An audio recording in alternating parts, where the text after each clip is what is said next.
Les événements de ces dernières semaines dans l'Hexagone et Outre-mer ont profondément troublé la nation. Ils ont mêlé des revendications légitimes et un enchaînement de violences inadmissibles.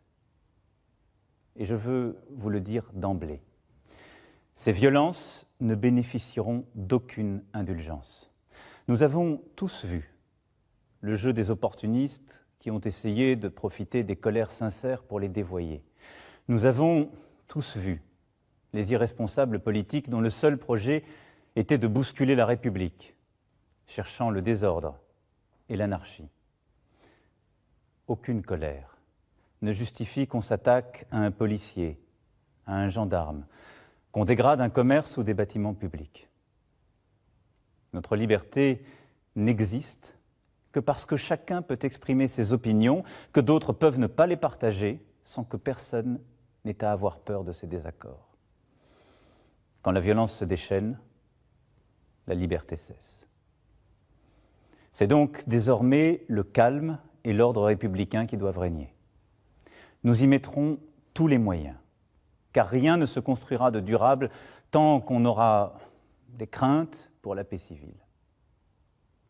J'ai donné en ce sens au gouvernement les instructions les plus rigoureuses.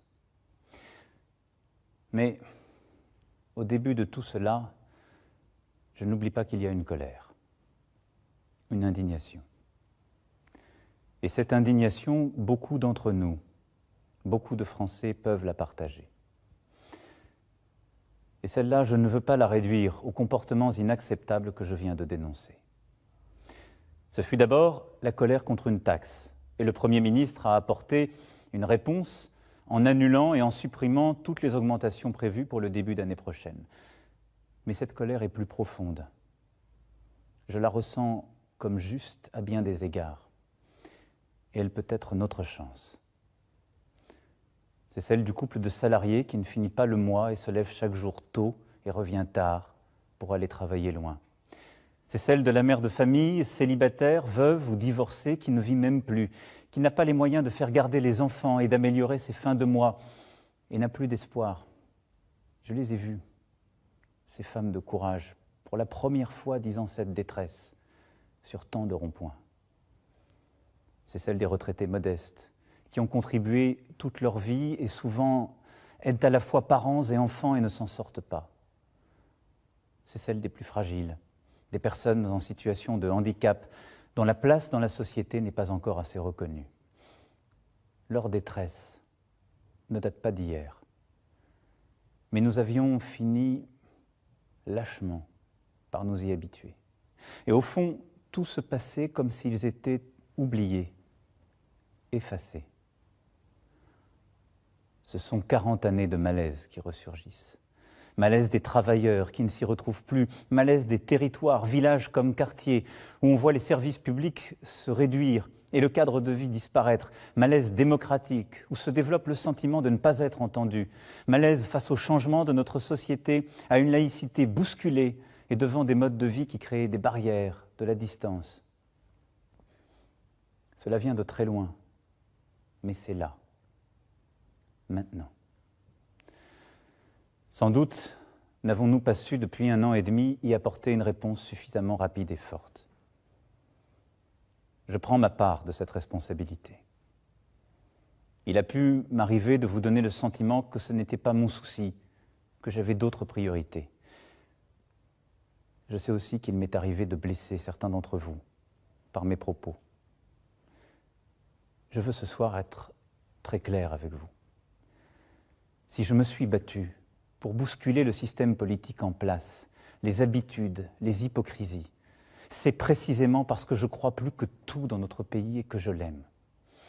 Et ma légitimité, je ne la tire d'aucun titre, d'aucun parti, d'aucune coterie, je ne la tire que de vous, de nul autre. Nombre d'autres pays traversent ce mal-vivre qui est le nôtre. Mais je crois profondément que nous pouvons trouver une voie pour en sortir tous ensemble. Je le veux pour la France, parce que c'est notre vocation, au travers de l'histoire, d'ouvrir ainsi des chemins jamais explorés, pour nous-mêmes et pour le monde. Je le veux pour nous tous, Français, parce qu'un peuple qui se divise à ce point, qui ne respecte plus ses lois et l'amitié qui doit l'unir, est un peuple qui court à sa perte. Je le veux aussi, parce que c'est en pressentant cette crise que je me suis présenté à votre suffrage pour réconcilier et entraîner, et que je n'ai pas oublié cet engagement et cette nécessité.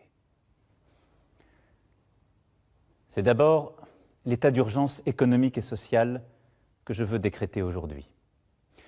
Nous voulons bâtir une France du mérite, du travail, une France où nos enfants vivront mieux que nous. Cela ne peut se faire que par une meilleure école, des universités, de l'apprentissage et des formations qui apprennent aux plus jeunes et aux moins jeunes ce qu'il faut pour vivre libre et travailler. L'investissement dans la nation, dans l'école et la formation est inédit, et je le confirme. Nous voulons une France où l'on peut vivre dignement de son travail.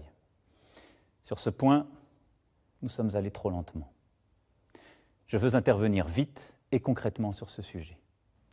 Je demande au gouvernement et au Parlement de faire le nécessaire afin qu'on puisse vivre mieux de son travail dès le début d'année prochaine.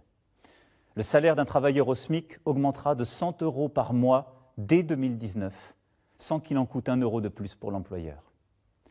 Je veux renouer avec une idée juste, que le surcroît de travail accepté constitue un surcroît de revenus. Les heures supplémentaires seront versées sans impôt ni charge dès 2019. Et je veux qu'une vraie amélioration soit tout de suite perceptible. C'est pourquoi je demanderai à tous les employeurs qui le peuvent de verser une prime de fin d'année à leurs employés. Et cette prime n'aura à acquitter ni impôt ni charge. Les retraités constituent une partie précieuse de notre nation. Pour ceux qui touchent moins de 2 000 € par mois, nous annulerons en 2019 la hausse de CSG subie cette année. L'effort qui leur a été demandé était trop important et il n'était pas juste. Dès demain, le Premier ministre présentera l'ensemble de ses décisions aux parlementaires. Mais nous ne devons pas nous arrêter là. J'ai besoin que nos grandes entreprises, nos concitoyens les plus fortunés, aident la nation à réussir. Je les réunirai et prendrai des décisions en ce sens dès cette semaine. Je sais que certains voudraient, dans ce contexte, que je revienne sur la réforme de l'impôt sur la fortune. Mais pendant près de 40 ans, il a existé. Vivions-nous mieux durant cette période? Les plus riches partaient et notre pays s'affaiblissait. Conformément aux engagements pris devant vous, cet impôt a été supprimé pour ceux qui investissent dans notre économie et donc aident à créer des emplois. Et il a été maintenu au contraire pour ceux qui ont une fortune immobilière. Revenir en arrière nous affaiblirait alors même que nous sommes en train de recréer des emplois dans tous les secteurs. Cependant, le gouvernement et le Parlement devront aller plus loin pour mettre fin aux avantages indus et aux évasions fiscales. Le dirigeant d'une entreprise française doit payer ses impôts en France. Et les grandes entreprises qui y font du profit doivent y payer l'impôt. C'est la simple justice. Vous le voyez, nous répondrons à l'urgence économique et sociale par des mesures fortes, par des baisses d'impôts plus rapides, par une meilleure maîtrise des dépenses, plutôt que par des reculs. J'entends que le gouvernement poursuive l'ambition des transformations de notre pays que le peuple a choisi il y a maintenant 18 mois. Nous avons devant nous à conduire une réforme profonde de l'État, de l'indemnisation du chômage et des retraites. Elles sont indispensables. Nous voulons des règles plus justes, plus simples, plus claires et qui récompensent ceux qui travaillent. Mais aujourd'hui, c'est aussi avec notre projet collectif que nous devons renouer, pour la France et pour l'Europe. C'est pourquoi le débat national annoncé doit être beaucoup plus large. Pour cela, nous devons avant toute chose assumer tous ensemble tous nos devoirs. Le devoir de produire pour pouvoir redistribuer, le devoir d'apprendre pour être un citoyen libre, le devoir de changer pour tenir compte de l'urgence de notre dette climatique et budgétaire. Pour réussir, nous devons nous rassembler et aborder ensemble toutes les questions essentielles à la nation.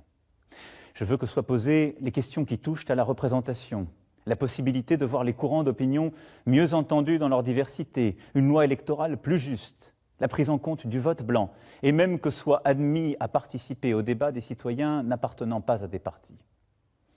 Je veux que soit posée la question de l'équilibre de notre fiscalité, pour qu'elle permette à la fois la justice et l'efficacité du pays.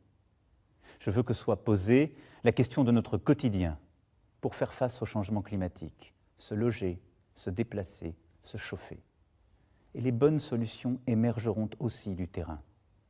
Je veux que soit posée la question de l'organisation de l'État, de la manière dont il est gouverné et administré, depuis Paris, sans doute trop centralisé depuis des décennies, et la question du service public dans tous nos territoires. Je veux aussi que nous mettions d'accord la nation avec elle-même sur ce qu'est son identité profonde, que nous abordions la question de l'immigration. Il nous faut l'affronter. Ces changements de fond, qui demandent une réflexion profonde et partagée, imposent un débat sans précédent. Il devra se dérouler au niveau national. Dans nos institutions, chacun y aura sa part. Gouvernement, assemblée, partenaires sociaux et associatifs. Vous y aurez votre part. Je veux en assurer moi-même la coordination, en recevoir les avis, pour rendre ainsi le pouls vivant de notre pays. Mais un tel débat n'est pas seulement affaire de représentants institutionnels. Il doit se dérouler aussi partout sur le terrain. Et il est des interlocuteurs naturels des citoyens qui doivent en recevoir les demandes et s'en faire les relais. Ce sont les maires. Ils portent la République sur le terrain. C'est pourquoi je rencontrerai moi-même les maires de France, région par région, pour bâtir le socle de notre nouveau contrat pour la nation. Nous ne reprendrons pas le cours normal de nos vies, comme trop souvent par le passé dans des crises semblables, sans que rien n'ait été vraiment compris et sans que rien n'ait changé. Nous sommes à un moment historique pour notre pays. Par le dialogue, le respect, l'engagement, nous réussirons. Nous sommes à la tâche et je reviendrai m'exprimer devant vous pour vous rendre compte. Mon seul souci, c'est vous. Mon seul combat, c'est pour vous. Notre seule bataille, c'est pour la France. Vive la République. Vive la France.